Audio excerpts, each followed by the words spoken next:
کیونکہ وہ بھی اپنے آپ کو محمد بن قاسم میں دیکھتے تھے۔ یہ ہے اس نیریٹو کا مسئلہ، کیونکہ ضیاء الحق کو امریکہ کی ہی جنگ لڑنے کے لیے سوویت یونین کے خلاف جہادی کریٹ کرنے تھے، طالبان کریٹ کرنی تھی، تو یہ جہادی نیریٹو انہوں نے ملک کا نیریٹو بھی بنا دیا، پاکستان کے وجود کا نیریٹو بھی بنا دیا، اور جو ایک پوری جنریشن ہے اس کو بھی اسی جہادی نیریٹو امریکن ڈالرز لے کر اسی نیریٹو کے ساتھ بڑا کیا۔ اور اسی جنریشن، اسی سوچ کی پیداوار ہیں فیصل شہزاد جیسے لوگ، جنہوں نے طالبان کی مدد سے نیو یارک میں جا کر ٹیررزم کرنے کی کوشش کی۔ Like I always say, you are who your heroes are۔ اگر آپ کو بتایا جائے گا محمد بن قاسم آپ کے ہیرو ہیں تو آپ بھی محمد بن قاسم بننا چاہیں گے۔ آپ اپنے آپ کو انویڈرز میں دیکھیں گے، نہ کہ مقامی لوگوں میں، نہ کہ اپنے آباء و اجداد میں، نہ کہ راجہ داہر میں۔ جیسے میں نے کہا کہ آپ محمد بن قاسم بننا تو چاہتے ہیں، پر کیا آپ جانتے بھی ہیں محمد بن قاسم کون تھا؟ محمد بن قاسم گورنر حجاج بن یوسف کے نیفیو بھی تھے، ان کے داماد بھی تھے، اینڈ جب انہوں نے سندھ پر حملہ کیا he was very young۔ کئی جگہ لکھا گیا ہے 16 یا 17 ان کی عمر تھی۔ تو حجاج بن یوسف نے ان کو اس وجہ سے نہیں سلیکٹ کیا تھا کہ یہ بہت بڑے کوئی کمانڈر تھے یا ان کو ملٹری ٹیکٹک سمجھ میں آتی تھی۔ ان کی نظر میں یہ اممیچور تھے، یہ بے وقوفانہ تھے، تو یہ کچھ اپنی مرضی سے نہیں کریں گے، یہ لوئل رہیں گے، اور حجاج بن یوسف ہر چیز کنٹرول کرے گا۔ اسی لیے انہوں نے انشور کیا تھا کہ میرے میسیجز اس تک فوراً پہنچے، اور اس کو کہا گیا تھا کہ میں جو تمہیں نصیحت دوں وہی تم نے فالو کر۔ اور حجاج بن یوسف خود بھی کوئی اسلام کا ہیرو نہیں تھا، وہ ایک ظالم گورنر تھا، حد تک وہ اتنے ظالم تھے کہ انہوں نے کعبہ پر حملہ کیا۔ اس وقت جب پلگرمز جو ہیں وہ کعبہ کے اندر تھے، انہوں نے کعبہ کو آگ لگانے کی کوشش کی، انہوں نے کیٹاپولٹس پھینکے اس کے اندر، کعبہ کی دیواریں ٹوٹ گئیں، حد تک حجرہ اسود تک ٹکڑے ٹکڑے ہو گیا، 3-4 ٹکڑے ہو گئے اس کے کہا جاتا ہے، صرف اس وجہ سے کہ جو ابن الزبیر ہیں انہوں نے ان کو حج کرنے کی اجازت نہیں دی تھی، انہوں نے اس کا قتل کر کے اس کی لاش کعبے کے دروازے پہ لٹکا دی تھی۔ یہ ہے حجاج بن یوسف، جس کو آج ہم اسلام کا ہیرو مانتے ہیں، جس کو ہم کہتے ہیں وہ اتنا رحم دل تھا کہ ایک عورت کی پکار سن کر وہ آ گیا۔ یہ اس حجاج بن یوسف کی حقیقت ہے۔ جی ایم سعید لکھتے ہیں کہ کوفہ کی ایک مسجد میں بھی حجاج بن یوسف نے کئی حافظ قرآن کا قتل عام کیا۔ مبارک علی لکھتے ہیں کہ حجاج بن یوسف کا کوئی ریلیجس انٹرسٹ نہیں تھا، اکنامک اور پولیٹیکل انٹرسٹ تھا۔ منان احمد آصف بھی یہی باتیں کرتے ہیں کہ عرب کو ایک فرنٹیئر چاہیے تھا سندھ میں، ان کو اپنے روٹ سیکیور کرنے تھے، تو یہ انویژن کی وجہ نہ تو کوئی رحم دلی تھی، نہ تو کوئی ہمدردی تھی، نہ تو اس کا کوئی مذہبی تعلق تھا، یہ ایک اکنامک اور پولیٹیکل ڈیسیجن تھا۔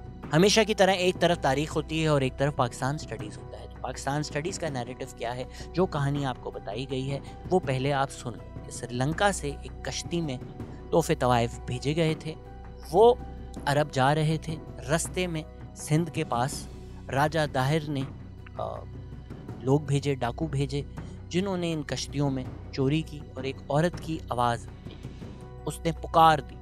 ابھی خدا جانے واٹس ایپ پہ انہوں نے بھیجا، فیس بک پہ بھیجا، انسٹاگرام پہ بھیجا، کیسے حجاج بن یوسف تک وہ پکار پہنچ گئی۔ انہوں نے حجاج کا نام لیا اور بولا کہ ہماری مدد کرو، اور اس عورت کی پکار سن کر حجاج بن یوسف نے محمد بن قاسم کو بھیجا، جنہوں نے سندھ فتح کیا۔ یہ وہ کہانی ہے جو آپ کو بتائی گئی، اور یہ کہانی جھوٹ۔ اگر آپ مبارک علی کی کتاب ان دا شیڈوز آف ہسٹری پڑھیں تو وہ کہتے ہیں کہ سندھ کا فتح کرنا کوئی ایک سنگل انویژن نہیں تھا، کوئی ایک سنگل ایونٹ نہیں تھا، it was the continuation of the Umayyad caliphate's imperialism. G M Saeed بھی ایگزیکٹلی یہی آرگیو کرتے ہیں کہ بھئی اگر ایک عورت کی آواز چیخ و پکار سن کر ہی حجاج بن یوسف نے محمد بن قاسم کو بھیجا، تو اس سے پہلے جو 14 حملے کیے تھے، جو 14 اٹیمپٹس کیے گئے تھے کانکویسٹ کے، اس کا کیا جواز تھا، اس کی کیا وجہ تھی؟